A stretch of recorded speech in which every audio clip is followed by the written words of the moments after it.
We're live. Good evening, Belizeans at home and abroad. My name is Leonard Brackett. I'm one of the panelists on the show. Uh, we have the Belizean Affairs show number 121 for today, Wednesday, 27th of March, 2024. And our chairman for tonight is the distinguished Mr. Roody Wade. Over to you, Mr. Chairman. Thank you, Leonard. It's always a pleasure to be in your company and welcome our viewers, both at home and abroad, to our 121 edition of Belizean Affairs. Um, you know, we expect our next host to join us shortly, Mr. Gregory Brackett. And as always, we have a very interesting topic lined up for our show tonight. It's actually things that are happening right now as we speak, and things that are affecting our people and nation, right? Um, and as usual, we usually start with a prayer and then a reading, and Mr. Leonard Brackett will do both the prayer and the reading. So Uh, go ahead, Leonard. give me 1 second, and put this stuff on live. Just 1 second, Mr. Chairman. Just Yes, want to make sure this is on we live. will Okay. be joined shortly with by Greg. You know, um, Um, and as usual, we like I usually say, start with a prayer and then a reading. And we have a feedback there Yes, somewhere. sir. Yes, sir. No, it was me. I was trying to set the stuff live and I had it up on high volume. I'm Hmm. sorry about that. Okay, so I'll just go ahead with the prayer for right now, and then do the. I'll just go ahead and bow my head for a second. Divine loving Father, as we come before Thy presence once more, we pray that Thou mayest hear our humble expressions of gratitude to You for having granted us the privilege of life and the opportunity to still be among our family members, friends, and loved ones, and be able to participate in another program of Belizean Affairs. We pray that thou mayest continue to bless our loved ones wherever they are. Bless our country of Belize, its people and the leadership. Bless this country of the United States, its people and leadership, and the rest of humanity, especially those people who are in harm's way and who are being killed, sometimes for no justifiable reason. We pray that thou mayest have mercy upon us, our loving Father. Please continue to guide and protect us. Help us that we may be able to speak truth to power and present a viable program to our listeners. As we ask these mercies in Jesus' name. Amen. Amen. Amen. Go ahead with the reading there, Leonard.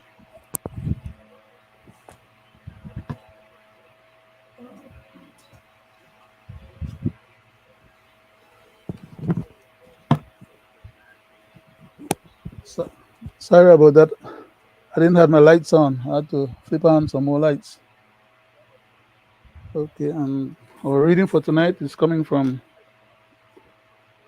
Proverbs. You can see chapter 10.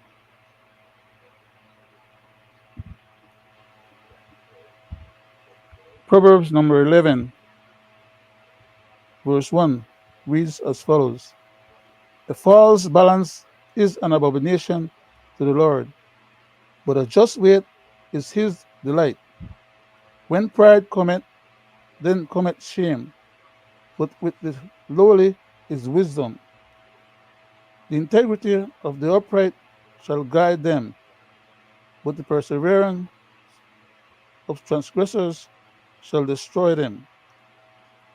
Riches profit not in the day of wrath, but righteousness delivereth from death.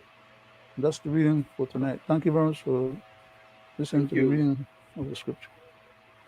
Back to Thank you, Mr. you. Chairman. Thank you, Leonard. You're You welcome, sir. know, there's a lot, going on. Every day is something new happening in this country, right? And And again, who feels it? Only the poor and less fortunate people, right? They have nots. That's what we have. We have the have and the have nots, right? And you know what we want to talk about tonight is, you know, what what what a government should be doing for its people, right?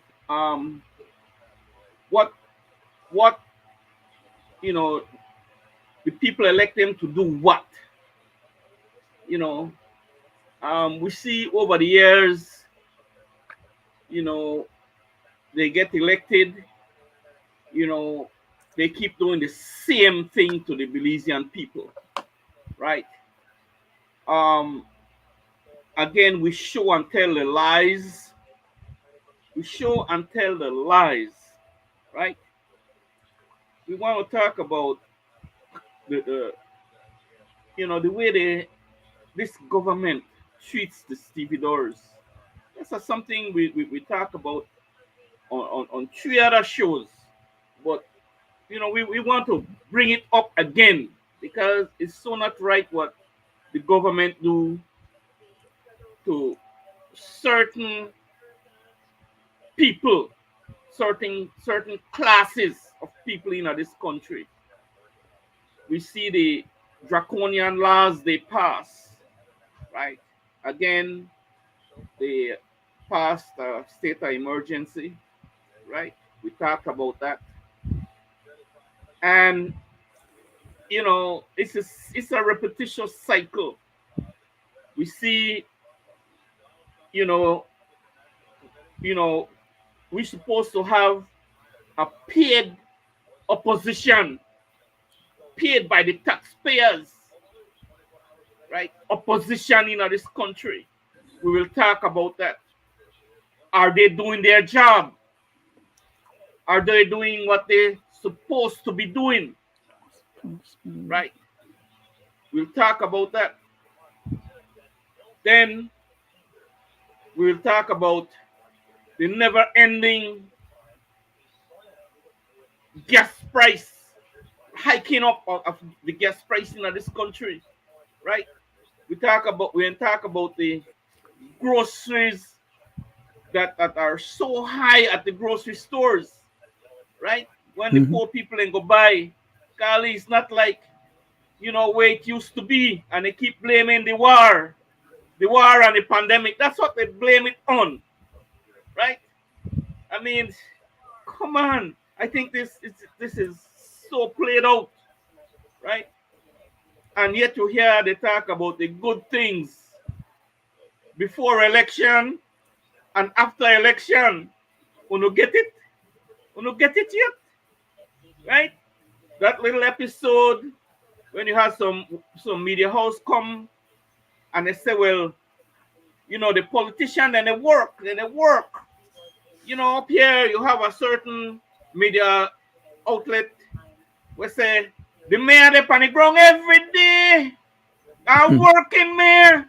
That is what broadcasting at this southern hemisphere. I mean, sorry, western hemisphere. The mayor, the one good mayor, he the work.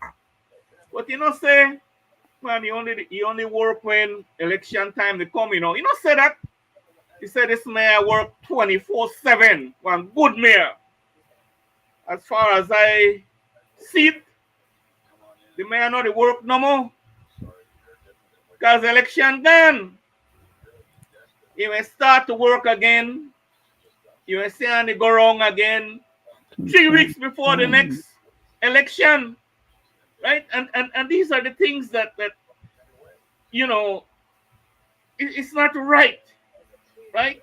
For them to be saying these lies. Right? And who believe these people?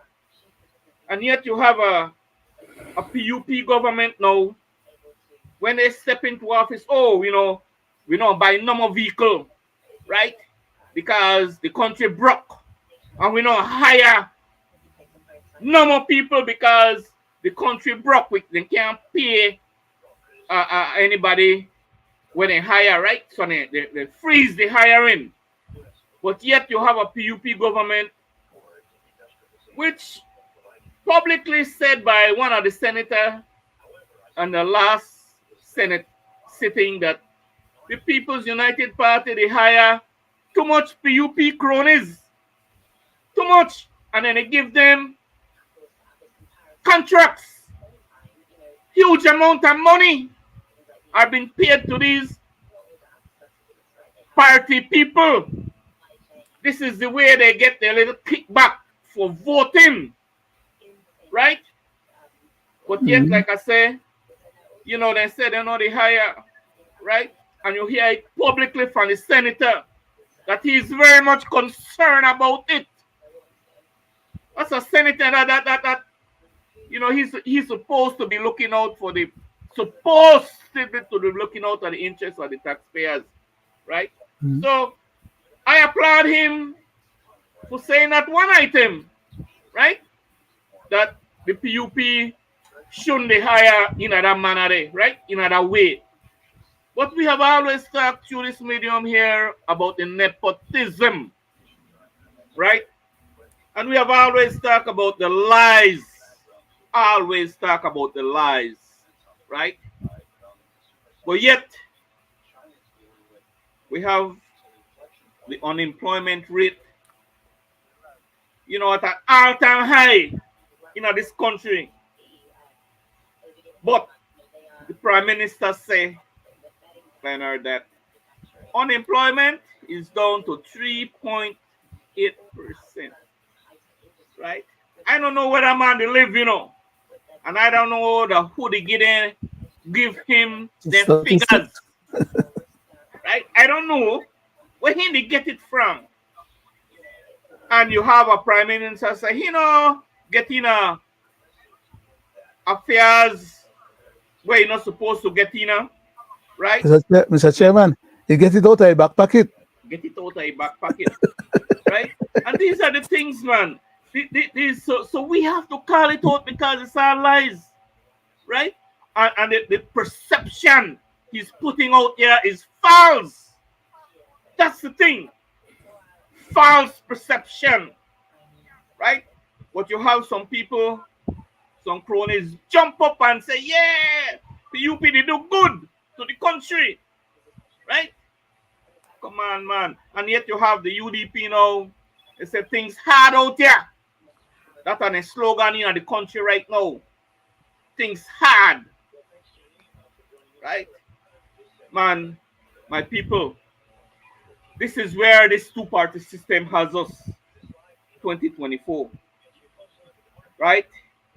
They come and go, solicits the people's trust, like they just did the other day, only to abuse the people's trust, enriches themselves, repetitious cycle, and their cronies and family and friends.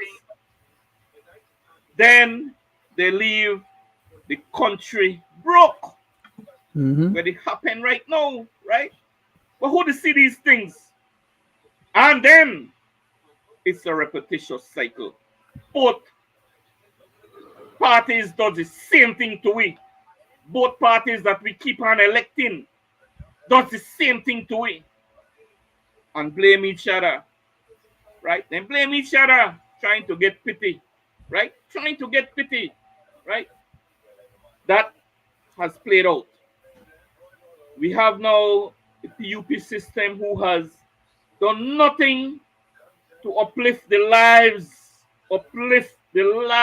of the poor and less fortunate and the working forces in this country. Because if they do that and if they empower them, their power will be diminished. Because then things bright, so you're not going to beg them from a clinic day on Wednesday to pay your light bill or help you this or help them that, right? So they want to keep us dependent on them. Dependent, you see it on election day, how they keep the people dependent on that little $100 and $50 and $300, right? That is so wrong. And I keep talking about it because it's not right. Now we are 2024, and what do we have? A failing economy. Failing economy, but they say it's bright. You hear to the, the agriculture minister say how things is so nice, and you know Belize is food sufficient. We have food up with yen yen, right? Coming from his mouth, right?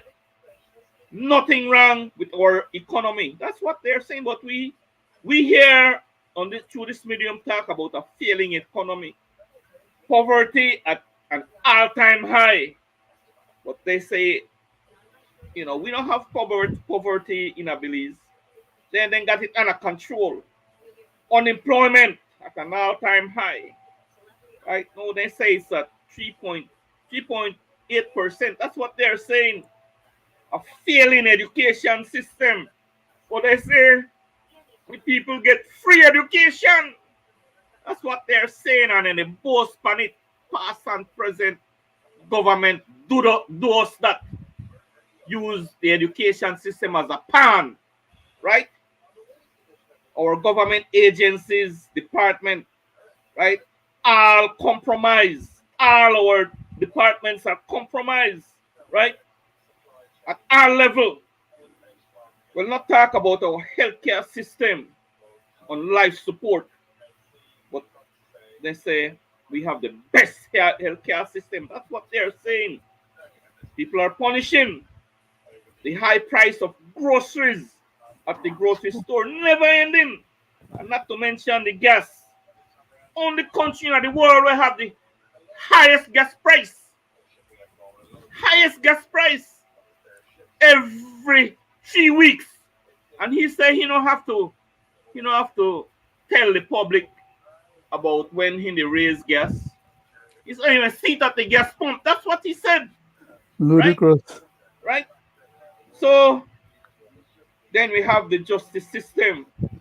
We have a justice system that is geared up for the rich and the poor. The rich and the poor. We see it how it plays out in this country, our justice system, right? And we talk about that. It's not right. Justice system should be equal across the board. Rich, poor, have not. Justice system should be equal. Treat everybody equal under the law. Does not happen in this country, right? That is designed only for the politician, the rich and the famous, and the government in power, right? Now, you have a government, we talk about it, that inching closely taking us into a republic system, right? It's inching closely, but we, through this medium, we hope and pray that it fails. We hope and pray that it fails, right? And has no respect for the Constitution. This government has no respect for the Constitution. They rape this Constitution, right? They're not there. Anyway, it's all public knowledge, right? And has no respect for the ruling of the courts. We see the rulings that the courts bring down, especially this government, past and present, or especially this one. Do they respect it? No.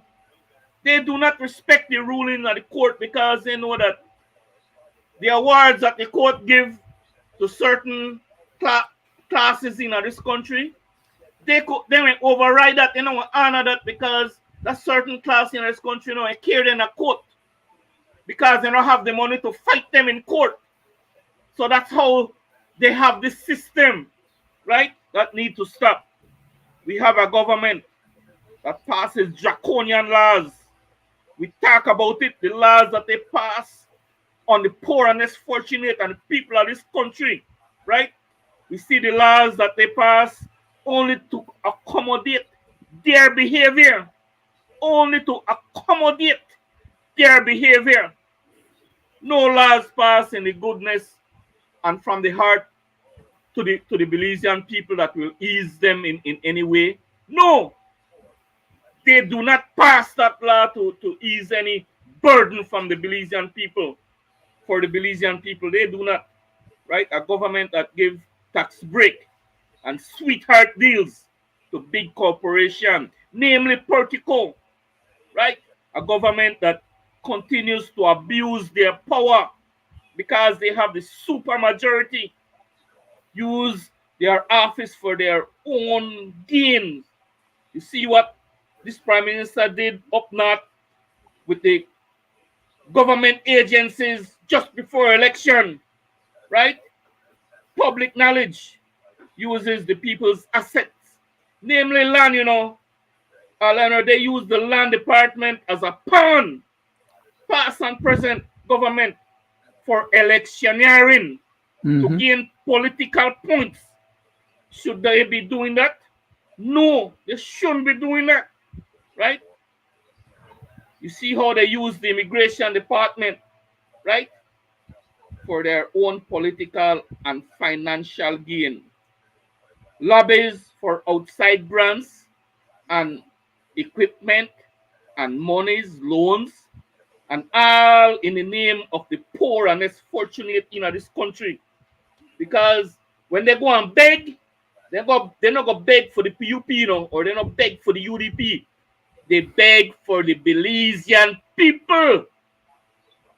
And do they get it? Who get this money? Who get these equipment? Who get these assets? Who get these things that they beg for? This equipment. Visit some of them cronies' home and businesses. You'll find some of it there, right? And they all use it in the name of the Belizean people, right? Then who gets it? Like I say, right?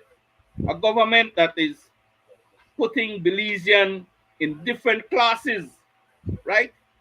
They put us in groups, right? They call us not too long ago the common certain class, the poor people, the common man, right? Sad situation. A government that want to reform our constitution, don't forget that, and take God out of the constitution, right? A government that had made all kinds of promises when they were in opposition, right? You know the amount of promises they make when they were in opposition. Public knowledge, right? I just to remind the people, right? And now, where is UNCAC? Because UNCAC was one of the highlight. Where is UNCAC? We need them to fully enact in UNCAC, right? And they keep blaming the war, like I said, and the past, the failure of the past UDP. I guess if they don't know why they get elected. They didn't get elected because the people were tired of the UDP, right? That's why they got elected, right? So why then they blame them? Do better, man. Do what you supposed to be doing. Not every little time you blame the UDP, right? Well, if you blame them, take them to court, right? Charge them, put them in front of the courts. If you blame them, you must have some evidence to take them to court for the wrongs that they have done to this country and its people, right? But no, all don't do that show the blame game in the house, right? In the people's house, right? Perhaps is life better with this two-party system, right? Where billions of our taxpayers' money have been spent, billions on loans, and what do we have to show? So I beg, right? I beg, what do we have to show for all the money that they go to the house and they approve? Where is that money? Show us what we to do with it, right? So I beg this PUP government, you know, you have the mandate, you know, the boss, right?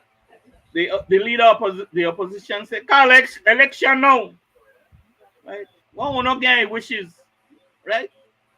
But anyway, There's a lot going on in this country, and I could go on and go on, but I want to let us talk about things that are directly affecting us. Leonard, Yes, sir. what you think about what they did to the stevedores? Because I still have to knock that, because here you have the court. Leonard had awarded these people, right, $4.8 million, right? So, $4.8 million, Hmm. and here you have this government. They twist and they bamboozles these people and let them settle for a measly 1.5, I think, or 1.4. Yeah. Less than one third. Yes. Now, I mean, that is so sad. That is so sad to see how criminally how criminally these guys act when it comes to certain class in this country, right? And look what they did up north with the Caneros too, right? But let's Hmm. talk about, because these are people, Leonard, who depend on you know they were depending on that money, right, to live not comfortable like them, right, but to pay off some of their loans, or you know get their kids educated, or even put food on the table, right? And you see what they had was to settle. That to me, that's a crime. That's a crime they had committed on these guys, man, on the stevedores, right? Let's talk about that a little bit, Leonard. Yes, sir. Thank you very much, Mr. Chairman. Uh, the issue of the stevedores, for example, is an issue that's supposed to have been settled by the tribunal. If our governance, if our government or the people that we have in government have any respect for our laws as a law-abiding society and country, if there was any respect for the laws of the country, then the prime minister and the cabinet and any other entity inside of the boundaries of the country under the jurisdiction of the supreme law of the land or constitution, which says that nobody should be hired and or made to work and not given what is duly theirs or what is declared by law theirs, as in the case of the tribunal. The tribunal had already declared that these people were entitled to receiving that 4 point whatever $1 million. Exactly. Right. So, for all intents and purposes, the prime minister is not a lawyer, nor is he a judge. Nor was he supposed to get involved in trying to overturn or modify a judgment. That's not his purview. That is restricted in the Constitution under Section 20 of the Constitution, where the judges and the judiciary part of the system of the governance of the country have its own independence and rules upon what is legal or illegal, what is right and what is wrong. That's the purview of the judges. The prime minister can't go and arbitrarily and capriciously decide, well, he no want to pay these people what the court said they were supposed to get, so he want to have a separate negotiation on the side. No, mind you, this are many years after, After Mr. Ashcroft was chancing these people for so many years, and we get the port back under Belize government now, it is now the turn of the prime minister to settle this matter, and instead he turns around and decide to chance the people. Like you said, Mr. Weird, ask them to settle for 1 point something million instead of the 4 point odd million. He never do that with Mr. Ashcroft. He never do that with Feinstein. He never do that with Portico. He never do that with ASR, BSI, you know, or the BPO people. You know, do that with the friends them out of the key they want to build you know, do that with none of the business houses them in Belize. The nation saw the sweetheart deal that they gave that Portico, Leonard. The nation saw the sweetheart deal that Portico got, right? Go ahead. 20 odd years to the tune of millions, tens of millions of dollars tax break, including that document was going to give them the privilege to have their own bank and the ability to export money out of the country on their own. In other words, there was going to be subordination of so many different laws from our country that, and these guys were willing to roll with that. He took it to cabinet to get it assented by cabinet and to get the house to vote on it as to make it law. What kind of rascal prime minister would do that to his own country if he Exactly. doesn't have some interest and some ability to be able to gain some profit out of that interest that he would have while he would subvert the whole laws of the country? But all that was left to be done was for him to pay these people what the court had already ruled was theirs. Exactly. The court had The already Constitution ruled, says that you cannot right? have these people being deprived of their gainful wages for the work,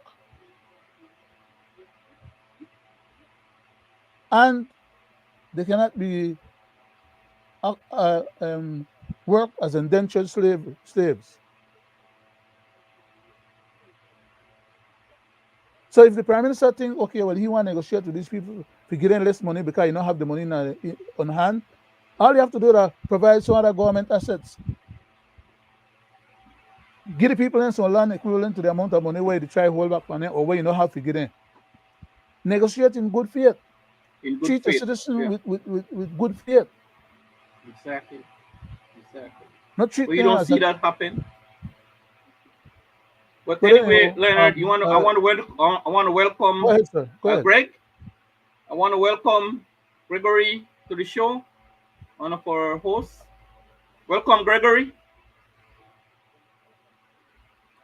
Anyway, I go don't know ahead. if you hear Go ahead, Leonard. you must sleep on the background to do something else. Hmm.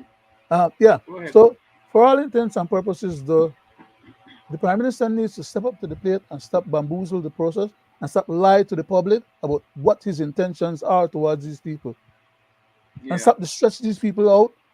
Go and make agreement and sign agreement with the cane farming people, saying that he create a commission, and then after the election finish, he tell them they don't want to hear nothing what they have to say because as far as he's concerned, he will do what he want. Exactly. How you never tell them that before the election? But That is a not to scoundrel, cut man. you across Go there, ahead, Mr. Leonard, Chairman. Go right? ahead. I like to say this that Go ahead, sir. that group of cane farmers, you know what they're saying about that group that is calling out the prime minister on the things that he didn't do. He said he was going to do and didn't do, Mhm. and the lies. They claim that they are the UDP cane farmers, Whether right? they are UDP or not, Mr. That's Chairman, what that they to are show cane you how farmers. They are politics, citizens. right? They work hard. They deserve their So money, and they deserve to get to a government because the government is not whether it's a exactly. UDP or a So PUP government that is during the electioneering. Now that yes, the government, so now that the election is finished, they the government is the government of the whole country and all the people. so they're saying now, well, like, yeah, we know the pay they no man, not only politics. So then people know then people really know the hurt. Then people not really got problems, right? All politics, right? Answer. So I'll show you how envy and capricious and you know how they bully rigging people. You know, that's what I try to Mhm. tell you, right? Mhm. What these people do, right? And they are very vindictive, right? This PUP government, very vindictive, same as the UDP, vindictive, right? Once they know that you know their language for them policy or for them things, right? You bad, and then they try to do your things, right? Get rid of you, Mhm. right? We see how they do it within some of the government agencies. Like a lady the other day, right here from the one of the government agencies, she got fired because she wasn't she wasn't playing along with the environmental situation with Portico, Mhm. right? She got fired, right? Come on. Think she need to take them to court for that, She should. right? She should take The them to problem court. is that when these guys do them kind of racketeering deals there, Mr. Chairman, that we, the public, feel because they're out of we pocket, they have Out to of we confine the pocket, money. yeah. They raise True. taxes, and we to Yeah, pay the bills and when the court rule that these people need to be paid. exactly. Right. You know, come out of their pocket or for their assets. Sad, man. Really sad to see. And again, how they class us, Leonard. You know, Mm-hmm. we have different groups in this country. Then class with different, right? Then deal with different, Mm-hmm. right? When I think that, you know, we are a one people, right? We are one people, right? Why do they have to behave that way in certain class of people in this country, right? So sad. Then then you have the issue with the opposition, Leonard, right? The Yes, paid sir. opposition in this country, right? That's supposed to be looking out for, you know, for people, right? Supposed to be advocating then for people, right? Advocating for the people that are having problems, right? Advocating for things that this government is doing and people not like. So they should be advocating. That's what I'm talking about. But are they doing that? No. They are trying to, divide and conquer within their own party, right? So my thing is that we don't even have an opposition in this country, right? Because the leader, he's of one thing and one thing only, right? Want to be boss, want to lead the UDP, right? Come hell or high water, any kind of way, right? Mm-hmm. Getting rid of stand supporters of his party, right? He want to get rid of Faber. He want to get rid of Jan Saldiva. He Self, got rid of Yellow Man. He got self, rid of the lady Bev.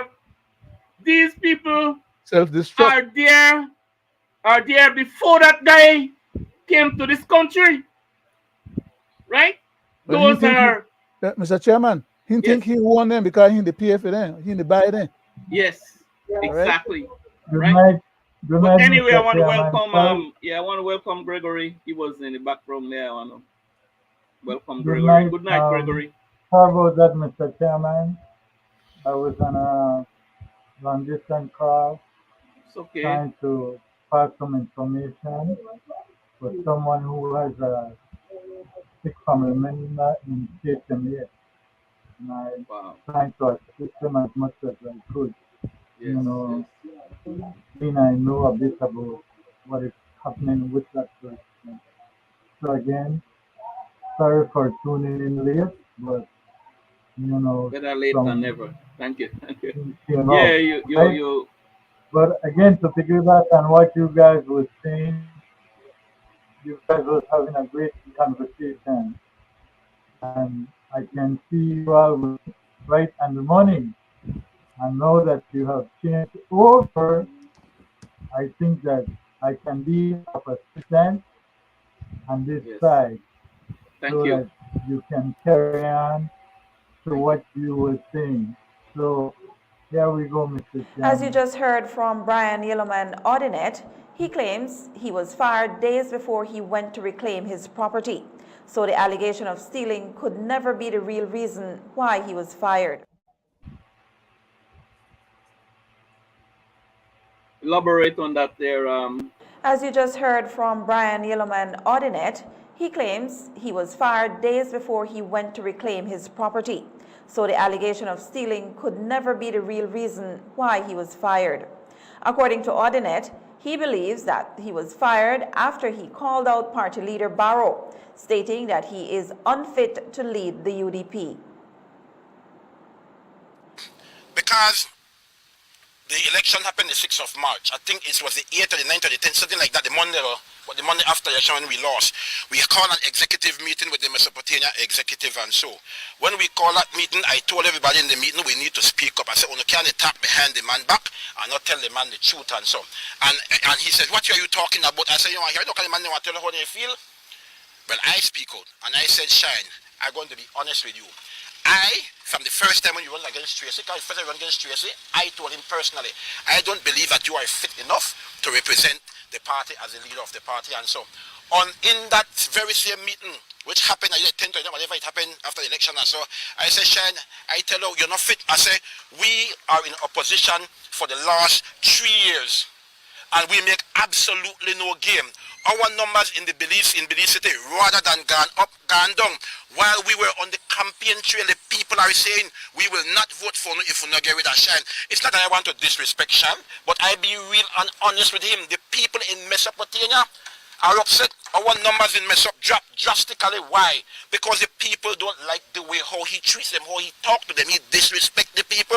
And I be the one, when I'm afraid to speak out, tell him because I speak out, he fired me. What he need to tell the media is the absolute reason why he fired me, because I told him he is not fit to lead the party. And this is no joke about that. He is not fit. Yellow Man went on. There you go. There you go, Hear Mr. from, Chairman. Go I ahead. turn Go it ahead, back Leonard. to you and that, Mr. Chairman. to Well, finish. there you go. There you go, guys. You know, you hear from. He's a general. No, he's a general of the UDP. You hear it from his own mouth, right? And that I know. Mr. Chairman, Go ahead. he's not only Go just ahead, a Leonard. general. Go ahead. He's not only just a general. He's a general in that particular division that he's talking about. Yes. Yes. Yes. So the man they call like from we at the bottom of the river. Yes. Like when I say like when alligator tell you something, you go on the river bottom Yes. believe her. Yeah. Whether that's so, no, so no. Yes. Sorry about that, sir. Thank you. No, but you're right. Go Mr. ahead, Greg. Chairman, if I may. Mr. Chairman, I am a lecturer who should hold my government accountable and the leader of the opposition accountable. But here we are in the 20th century, 2024, and history has been made because we do not have a check and balance when it comes to our political system. And the people Exactly. who was voting in to be the check and balance to help with our democracy is falling apart. I said it when I first mentioned it on this platform. It was disrespectful for no one to show up in the cabinet except Mr. Barrow alone. And I believe that if something is not working in order for democracy, for a people who is seeking it, then one must demote themselves so that the party can go on. And I find that because of selfishness, we will continue to end up in what we're seeing at this moment. And as Mr. Courtney said, I will not plagiarize from his words, but I will let the people hear what he said for himself. You should bow when you're leaving, Senator Herrera. Good. Make sure that we all see it. Good. You're leaving for the day? All right. Have a happy day. Leader. Madam President, Madam President, with your leave, I will record historically that it is a disgrace and a stain on the democracy of Belize that on the debate for the General Revenue Appropriation Bill for the next fiscal year, the United Democratic Party is not present in this chamber. I say it is a stain and it is a disgrace, like it was in the House last debate. Mr. Chairman, Go ahead, Leonard. Go ahead. thank you very much, sir. Didn't this good gentleman, I call him good, because he's evil. Very evil. So I try to clean up and leave it before I present it to the public. Yeah. Yeah. Didn't this good gentleman look at all the previous foreign ministers then? Prime Minister Musa, who was a foreign minister as well, Prime Minister Barrow, who was a foreign minister, uh, who was the other? Mr. Elvington, who was a foreign minister at the time, and the other minister, I think Ms. Schumann, I think was there or some. Anyhow, but you looked at those people on the stage when they were doing the presentation for the ICJ power play of all the foreign ministers then getting together on the stage. And this gentleman, Mr. Courtney, looked at them and said they're all a bunch of clowns.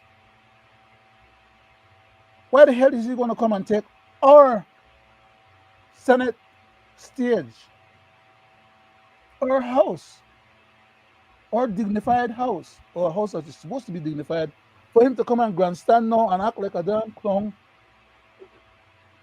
and pretend that he don't know why those people weren't in the meeting?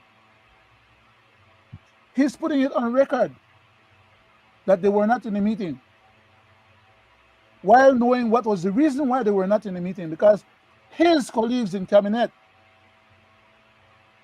Mr. Stuart Leslie, the cabinet secretary, who is also wearing the hat as Deputy Governor General, did not sign the assenting papers for the people to be present in that meeting. They did not allow them to come into the building to participate in the debate. And he damn well knows that as the lead government business person. So he was just acting like a damn clown, pretending that he's putting on record something for future generations to look at and laugh at, when future generations may not be privy to the fact that he and his colleagues manufactured that outcome. Because those people that were supposed to be appointed to go on this and do the debate could not come in and participate in the debate if they did not get the ascension of the Governor General or the Deputy Governor General, who is the same Mr. Stuart Leslie, who is also the Secretary of Cabinet, appointed by the Prime Minister to serve the interests of the Prime Minister and the Cabinet, instead of serving the interests of the Governor General's office and the head of state. He damn well knew what he was doing. So how dare him, thinking that all of us out here are a bunch of idiots and we don't know what's going on, and he gonna bamboozle all of us to come to the house and act like a damn clown and try to present information that he knew was bogus. He knew what the facts were and the answers was, because that's why he's the lead government senator. He cannot come here and grandstand and speak on behalf of the whole government on matters that he does not know.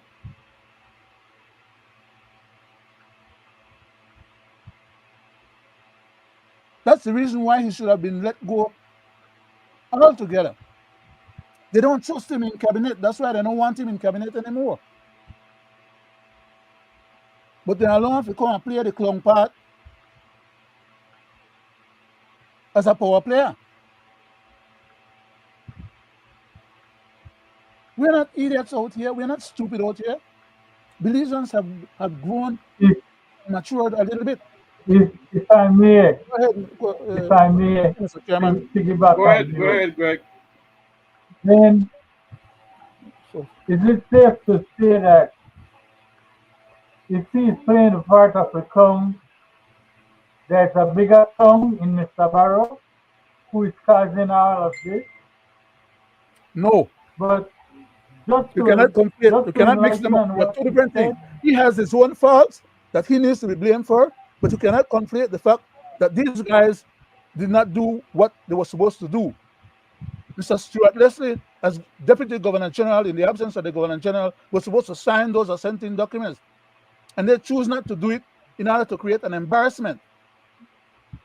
It's just a mechanics process. before It's two different things. You before I cannot answer that, conflate let me them. say so you can hear it. As we all know, there are different circumstances that arise, and so you have to make temporary appointments. On Friday, temporary appointments were made. The letters of appointment were sent to the Governor General's office. The Governor General office responded, good receipt, acknowledged. There was no problem, there was no objection, oh, we don't have enough time. I called the Governor General's office on Monday at midday, and Ms. Casey confirmed that the instruments were prepared and ready to be signed, and there was no problem. Then I get an email a few hours later saying that due to circumstances beyond their control, the instruments would not be sent to the National Assembly. So I called Stuart Leslie, and he says, oh, well, he needs legal advice because of this and because of that. And I tried to clarify the matter for him, and he said, okay, he'll try to get it done in the morning. And I reached out to the President of the Senate, who said she would follow up to see whether or not the instruments came in. And my temporary senators went to the Senate and were refused to be seated, saying that the acting GG refuses to sign the instruments. That's it in a nutshell. Mr. Chairman, if I may, regardless of whatever was said in the House, they are the party in power, and I place this blame on the head of the leader of the opposition. The leader of the opposition, with all due respect, needs to step down. He is destroying the UDP party.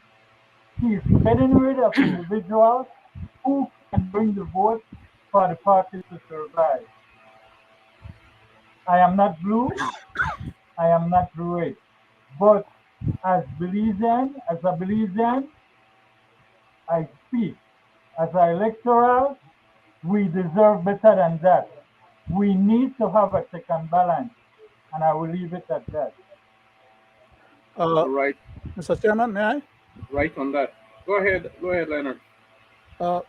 Following up on what you just said, Greg, as an individual, as a Belizean, first and foremost, you're entitled to your own opinions, ideas, and conclusions. So I have no right to try and dispossess you of your God-given and constitutionally mandated rights, okay? But I need to put out something there from my one vantage point, which is that I also have my right to stipulate and speak the issues as I see them. So that's what I'm going to do.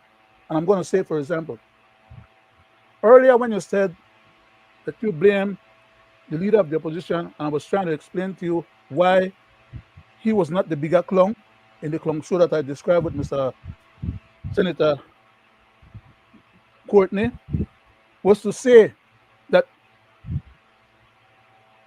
the tape that they played with Mr. Stuart Leslie indicates, and the tape that you played with the leader of the opposition indicates that Mr. Stuart Leslie was wearing two hats. One as the Secretary of the Cabinet, the next one as Deputy Governor General in the absence of the Governor General. Those two positions should never ever be occupied by the one and the same person to start with, okay? Secondly, Mr. Courtney to come to the House as the senator in the lead Senate position of government business must know what transpires in cabinet. And if he didn't know and he wasn't in cabinet, that's no fault of mine, yours, or anybody else, much less of Mr. Barrow. Mr. Barrow have his own faults, his own problems internal to his own party that are not to be mixed up and conflated with the mechanics of central government the powers and authority vested in the Governor General and the Deputy Governor General to assent or not to assent to who is able to sit in the House as a senator. That power rests in the Governor General's powers of ascension. The Governor General, Mr. Lam, apparently was not available, and therefore her office sent those documents, prepared those documents when they were requested by the leader of the opposition for the transfer of power. I don't agree with the man transferring no powers because he was being petty when he attempted to do that. I will agree with you that he bungled there. That is not an issue that the Governor General's office or Mr. Courtney or the Senate should be speculating on, because that right is vested in the leader of the opposition to decide who he wants to represent the opposition on his behalf and on behalf of his party and as the leader of the opposition. The fact that here they are having a major problem internally to their party as to who should be running the party, who's going to end up running the party, what their procedures and protocols and their constitutional criteria are, is immaterial to the fact that the Governor General, or the acting Governor General in this case, Mr. Stuart Leslie, decided to whatever on behalf of his UP cabinet by embarrassing, or by, let me not even go the political way, by not signing a document that he was mandated to sign. He had no option other than to sign those documents, but by virtue of him not signing it, he can now go ahead and sign it up for the fact, or as a matter of fact, the meeting don't happen, it's all a done deal. The council, Mr. Courtney, has already attempted to use that same information into the record, including the opposition, for being absent when he damn well know that they could not be present because they do not have the signed authentic document that allows them to come into the Senate to speak in the Senate chamber. Those are the laws. And it thought in the lap of Mr. Stuart Leslie to have done his proper job on behalf of the head of state as the Deputy Governor General, then to have signed those documents so that you can then have an opposition member who are entitled to speak, by the way. You could have three of them in the place for the debate. That's a constitutional required and mandated process. That's part of our democracy. Mr. Stuart Leslie should not abuse the authority vested in him as the Deputy Governor General, the Governor General, to slight the opposition and deny them the right and the privilege to have their members in the House for the debate. When it's just ask Mr. Courtney can get up and talk about what he wants to feed it into the record that these people weren't present. We don't know why they weren't present, because they had no authentic authority to be present. Which is why I said the man was acting like the biggest clown. Because if some other senator had gotten up and intimated or said what he said, you could forgive them because they are probably not in the loop to know what the government business is all about. That's why the requirement for the leader of government business in the Senate as a senator is allowed and awarded the opportunity to become a member of cabinet. That's why they make them a member of cabinet. But now he decided to step away, go do a one law firm, and he is not a member of cabinet. Why? And I'll tell the public why now. Because it was through him that Mr. Ashcroft ended up getting information out of cabinet for which Mr. Ashcroft was able to use against the government to have Jules Vasquez and other media house get exposed the document that the Prime Minister took to the House, not the House, that the Prime Minister took to cabinet. Most of the cabinet members speculate that this is Mr. Courtney was the person that provided that internal cabinet document to Mr. Ashcroft. So Mr. Ashcroft could have provided to Jules Vasquez and other media house to lambaste the Prime Minister and show how treacherous he was. All that is politics. But at the end of the day, they didn't want him in cabinet. And he decided, okay, well, he might as well resign. So they're trying to keep him on, not in cabinet. He's banned from cabinet, by the way. They say he have special privilege to come in and listen on certain things. He should have, instead of giving him special privilege to come and listen to certain things, he should have been able to remain as the member of cabinet and remain as a senator. Otherwise, he should not be the lead Senate person on behalf of cabinet and the government in the Senate. That's why you have a lot of senators. They could make one of the other people the lead person. So, but he's the most competent as far as they're concerned. yes. If I may, can I ask you a question? Yes, sir. If I may, Mr. Chairman, The public I domain want to ask a question. It's a public Go ahead. domain process. My question to you, Mr. Brackett, is while you are enlightening the people and us as to what should have taken place and Mandamos, right? Yes, sir. The present government is in power, of which Mr. Courtney is a part of them, right? Yes, sir.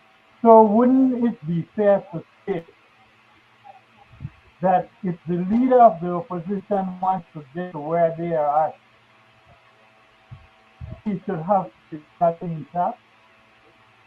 Do you I have no problem with that. I have no problem with that. I'm along with you. Someone, or do you believe that? Do you? No, let me finish. Do you believe that that the people of this country, who is looking for democracy via and balance, would vote for someone who can get their party together? Well, I think you're asking that question to the wrong person, right? Because I have already written you, me personally. Hold on. Greg. Hold on. Let him finish, Leonard. Let Greg finish. Tell you what I yes, but he asked the question now. Let me tell you what I feel. Me personally, as an elector, would not vote for Mr. Varro. Period. You know why? Because if I do, he would last the same the municipal wing. If he devotes himself and at least give the party a try through Mr. Tan, the party in power right now that is in power, and not a coming general election get a super majority. If it stays as is, they have a 5 to 90% chance to do the same thing for the opposition that present leader. I will leave it at that. You wanna say something, Leonard, before I? Yes, sir. Uh-huh. As regards to the question that you asked me about Mr. Barrow and his political fortunes, you happen to ask the person that actually, from before Mr. Barrow got into politics, stipulated that his only purpose for being in politics would have been for him to burnish his credentials so he can get a pass back to the United States to continue his career. And everything else from then till now has always been about that one same objective: self-aggrandizement, burnishing his credentials, and moving forward to be able to successfully become Belize's possible president after Mr. Briceño takes Belize into Republican status. He's sitting hot on the seat waiting for that to happen. That's what it's all about for him. It's not really about the well-being of the country. Otherwise, he would not have, in the first instance, tried to take away or double into the leadership of the party without having the knowledge and understanding. As a neophyte, he would have sit on the side within the party, grew within the party, bring his potentials and capabilities to the well-being and benefit of the party, but more than first and foremost, he would have been looking out for the best interest of the country, because he would have been putting his country before his party. And that's the measuring rod that I use when I look at potential leaders of my country. Yes, now rightfully says there, Leonard. You know, the whole thing is what's going on right now, as we are speaking, right, in this country, is that there is a infight, right? there is a infight in the UDP, right? And it's been going on for some time now, right? And the key players of that infight, right, publicly known. But what I am seeing right now in this country, Leonard and Greg, He we stepped out. lost. Uh-huh. Oh, okay. What I'm seeing right now is that you have a divided opposition, right? You have right now, as I speak, you have two fractions of the UDP, two, right, There's three. or three. Well, right. It consists of So let's three. let's talk about the It two consists of that. three factions. Yeah, let's talk about the two right now that Mm. is in the public domain right now, based on that last meeting. Uh, what I would say about that, it seems that, like Greg mentioned earlier, that majority of the UDP, the UDP family, the majority of them want to get rid of Shine Barrow, who is their now leader. However, he got that post. And a lot of us speculated or know how he got it, right? But I say this to say that my thing is that you mentioned it rightfully, says Leonard, that what is his agenda, and I would throw into that his agenda is not about the people and this country. You said it perfectly well what his agenda is. Now, my thing is, guys, is that the people deserve better, Mm-hmm. right? The people, the nation. So if they don't want to be the opposition, well, go through the process and denounce yourself as the opposition of this country. Why having the people of this country subject in themselves, thinking that we are a democratic nation and we have an opposition, right? That should be doing what an opposition should be doing. But no, the people of this nation are being shortchanged because they have their own infighting. Greg pull up the issue with Yellow Man, right? And you're not done there because Yellow Man, they accuse this man and seem that he end up the court because the police is involved now, right?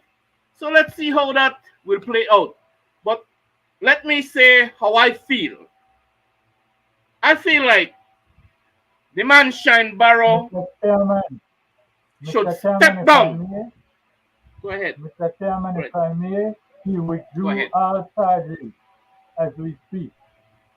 Yellow Man has withdrew all charges. Oh, okay, see. Back to you, sir. Thank you, see. Thank you. That's new development. Thank you for that information.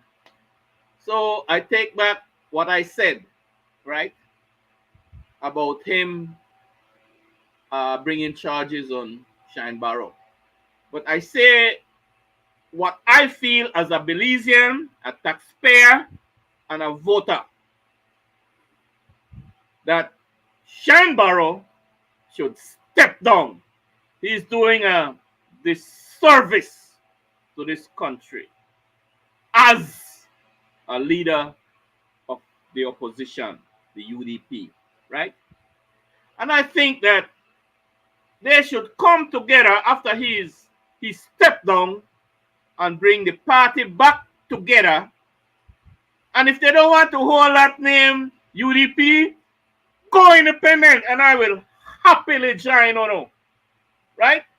I'll withdraw that word and sorry. If a lot of old guard who had better this country, demit office, I would happily join you guys as an independent party. Bring it any kind of name. Once you shiver the ties a UDP, and I will lobby and I will talk and I will be right here with one new group, right? Of this and I say this through this medium, Father, run independent, get some people together and let me see what you're doing and I will join you, you know. I will join you as an independent entity, right? But the man Shineborough should step down based on all the infighting, and it's all about the infighting is about they not trust Shineborough and he's not doing what he's supposed to do, right? So the country deserves better. Go ahead, Leonard. Thank you very much, Mr. Chairman.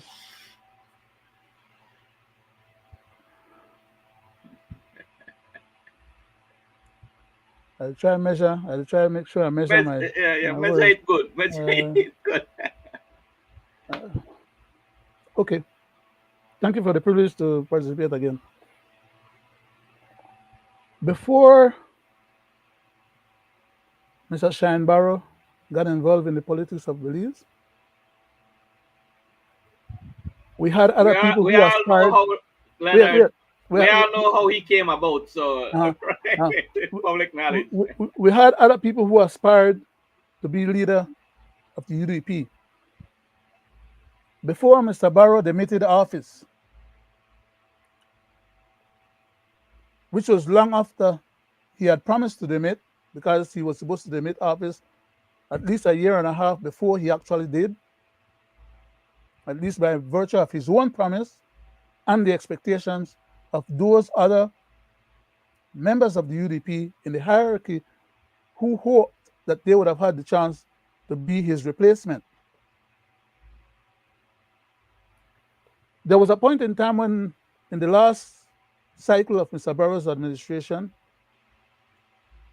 about 2 years before, to be precise, he had stipulated that before the next general election was called, which he would have then had the privilege to call it, but because of his medical situation, he figured that he would demit early, about a year and a half early, and because they had a majority, a super majority at the time, well, not super, it wasn't super, it was a clear majority at the time, the UDP would still retain governance of the country. By him leaving, then, the person who would have been the deputy leader of the party and deputy prime minister of the party, at that time being Mr. Faber, would have then inherited the governance of the country for a year and a half before the next election was actually due. So he would have gotten some experience of how to run the country under his belt. But Mr. Farmer was never brought into the Ministry of Finance to learn the mechanics and the economics of the country. I asked him on one fateful September day, around that same time, if he was ready to assume leadership of the government as the prime minister, when Mr. Barrow was going to be demitting, and as the leader of the party. And he assured me that yes, he was. And our conversation didn't get completed because I had to leave the 10th of September celebration march. We were coming from up by Memorial Park, and we had passed the library that was in front of At 4 minutes, I give you 4 more minutes there because we're winding down. Library on Northfront Street, that was the research library, and the Governor General, Mr. Colville Young, was sitting up there at the time. So I left the discussion with Mr. Faber and went up there to greet him, and we never finished that conversation. But I was about to tell him that unless he finds himself in the Ministry of Finance, he's not being duly considered to be the next prime minister. And Mr. Barrow then did not demit office. He came back well healed, did not demit the office as he had promised he was going to do. And as a matter of fact, he waited until when the election for leadership came up, and Mr. Barrow, did not run because he knew he was termed out, right? One more minute there, Leonard. Yes, sir. So what he did is that Mr. Saldiva then vied for the leadership of the party against Mr. Faber, and Mr. Saldiva won. You all can remember that particular instance. As a result of that, then Mr. Faber got upset because Mr. Barrow did not demit office and left him as the prime minister. And then Mr. Saldiva ended up becoming the leader of the party and then the prospective prime minister. But because Mr. Barrow never left before the whole UDP government came to its end, none of them, neither Mr. Barrow, neither Mr. Thank you. Neither Mr. Faber nor Mr. John Saldiva never get to become prime minister before Mr. Faber and before Mr. Barrow. And as a result, that's where that big crash happened. Mr. Saldiva then had a problem, and he had to give up the office that he had just won in a short space of time. But by then, young Mr. Barrow was being prepared to take over for Mr. Faber. And Mr. Faber didn't like that either. It's a long story, but I'm giving you information from behind the scenes. Thank You're you. talking, I'm the person that actually instigated the creation of the United Democratic Party as an entity. So I'm not talking out of my back pocket, not at the top of my head. Got you. Point taken. Thank you, Leonard. Gregory, you have 5 minutes to do, on the same agenda, right? Same mission.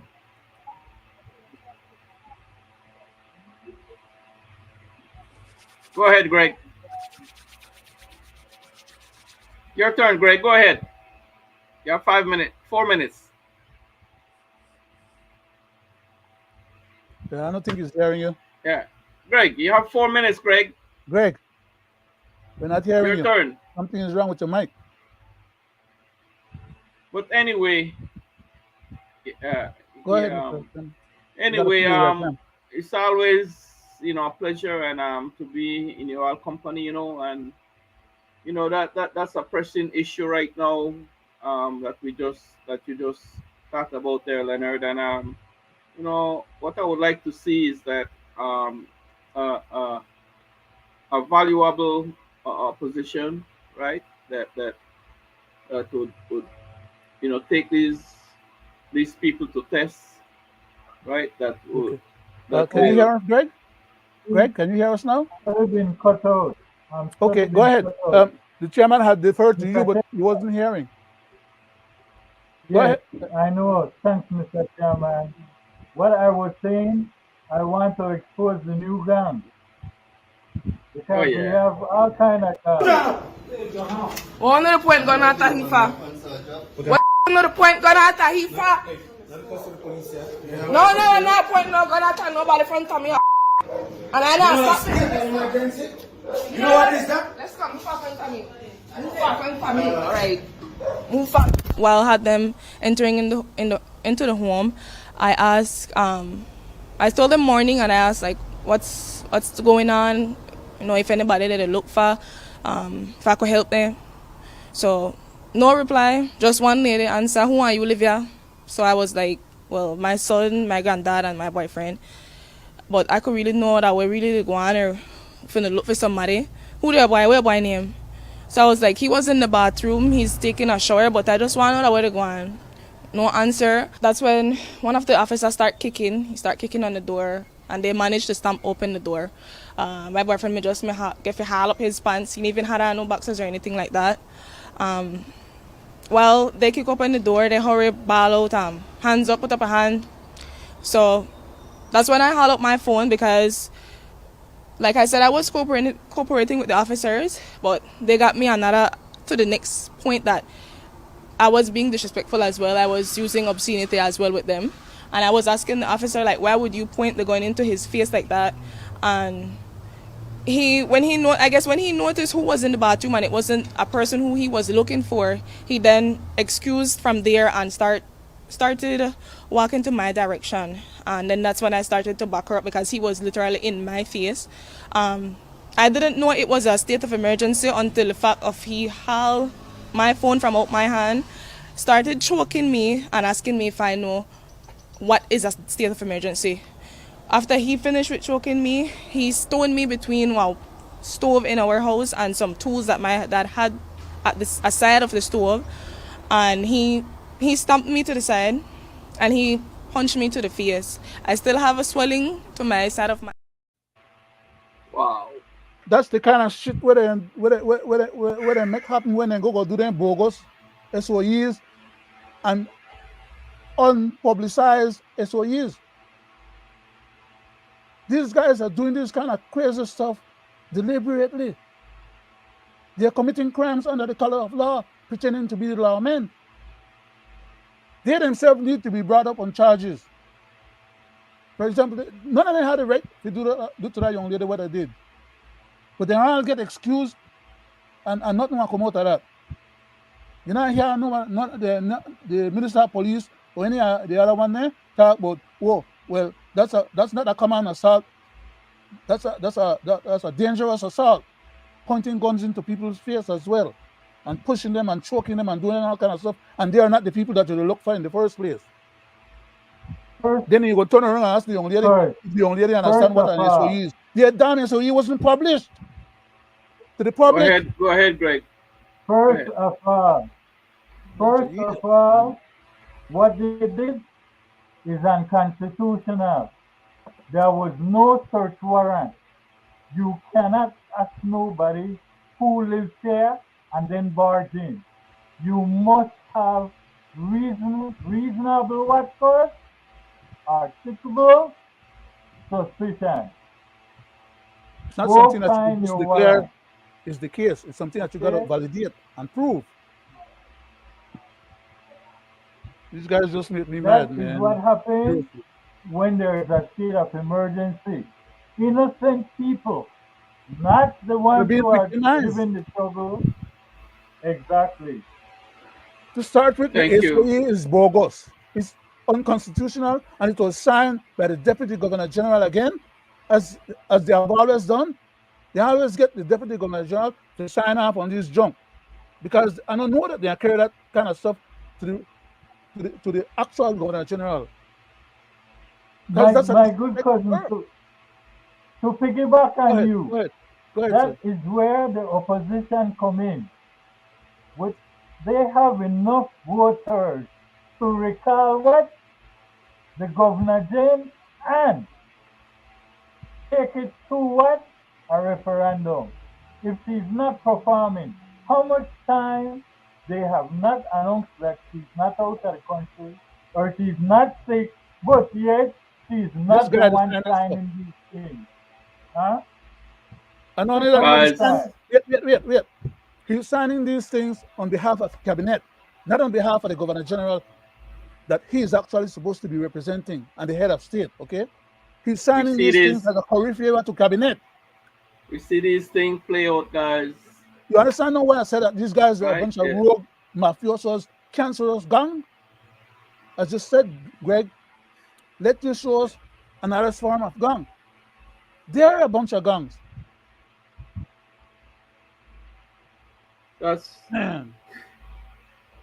And who are they doing this to, guys? Like we always say, who are they doing this to, right? Poor innocent people. I don't know that Mr. Ashcroft will collect up with money where he got. You know, so sad. But Greg, I thank you for, because that one is new to me.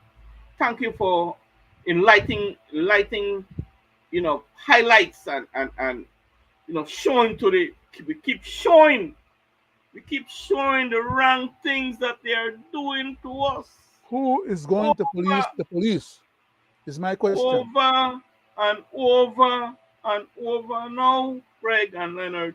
This poor young lady and that family has to go and get a good attorney, spend some money that they don't have to take these people to court, to hold them accountable. Okay, average Huh? poor civilian They sue the keep, government that has a deep pocket. they keep, guys, like I said, they keep doing it. They keep doing it to us. And What this is gentleman with the wrong gun with in his these hand, people? this gentleman with the gun in his hand, Right? is a senior officer, you know. So you can't And say, yet, well, the cadets were maybe Greg no learn or no and know, Leonard, right? understand. You have them, they will play that same tape and they will try to justify. They will try to justify the It's a good thing illegal you activities got on of your these telephone. You know? guys. The illegal activities of these rogue policemen, rogue police minister, because They all need to go to jail. rogue opposition. These are things that they should be, so I call it rogue. That kind of behavior is what leads to revolutions in other republics. Because then people not tolerate them craziness there for too long. But we people are too easy going, you know? We are too soft spoke. Go ahead, Mr. Chairman. I was I'm going to sorry. close off by saying that based on everything that is going on with our people, with poor people of this nation, and everything that is going on with this government, their actions, right? I was going to say that, you know, we are heading for a major crisis, namely an uprising, Mr. Chairman? namely a revolution in this country. Not calling for it, but the pattern of behavior. We're being set up for it. Right? But Mr. The Chairman? pattern of... if you allow me, sir. Go ahead, man. We have 4 this more SOE, minutes. this SOE when I said and just put down, right?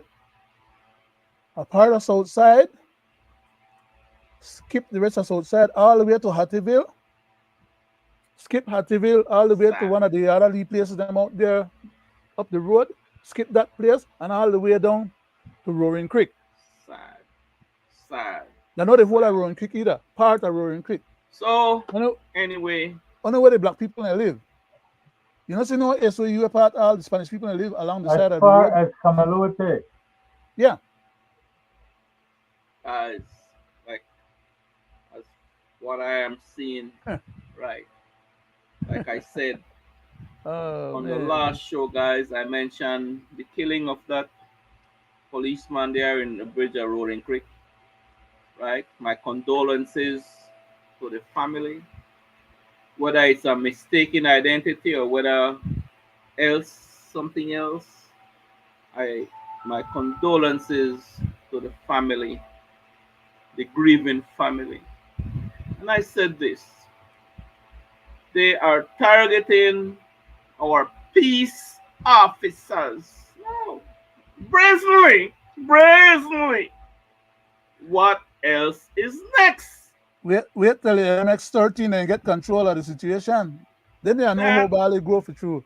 Guys, that is why I say this, guy, that continue down that bad road. This country is heading for an uprising or a revolution.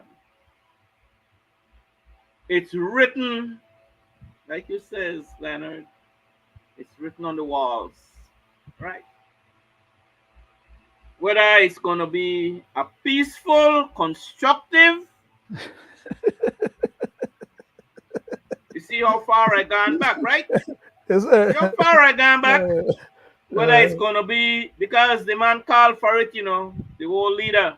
Peaceful, constructive revolution. Peaceful, constructive revolution. So I said, whether it be peaceful or bloody.